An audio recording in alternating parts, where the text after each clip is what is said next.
حبايبي الحلوين، كل سنة وانتم طيبين. رمضان كريم عليكم يا رب اجمعين. تعالوا نشوف طريقة المكرونة باللبن او العزيزية الدمياطي.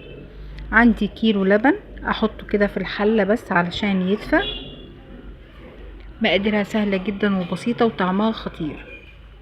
وبجيب قطعة سمنة كده، اي نوع سمنة عندك. دي كانت سمنة جنة سايبة، حطيت قطعة كده. وده مكرونة اسباجيتي مسلوقة كانت باقية عندي وعيناها في الفريزر، يعني اي مكرونة عندك بايتة تمشي معاكي. وباكو فانيليا، انا بفضل الاسباجيتي، وفي ناس بتعمل الاقلام وفي ناس بتعمل اللي هي الخواتم. اي مكرونة بتمشي معاكي، بس بفضل الصراحة الاسباجيتي. وبنزل بشوية سكر، السكر حسب الرغبة.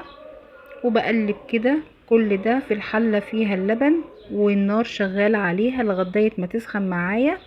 وبنزل بشوية جوز الهند، في ناس بتحب الزبيب ممكن تضيف كمان زبيب، بس انا ما عنديش حد بيحب الزبيب في المكرونة باللبن. وده كنت اخده كوباية لبن وخلطة فيها نص كوباية نشا على البارد، يعني اللبن سقعان، وخلطة فيه نص كوباية النشا وقلبتها كويس وضفتها للخليط.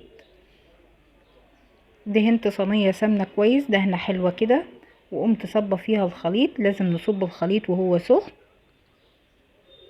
طبعا يا جماعة اللبن بتاع المكرونة باللبن بيكون مغلي وبارد، وبعد كده بعمل فيه الوصفة.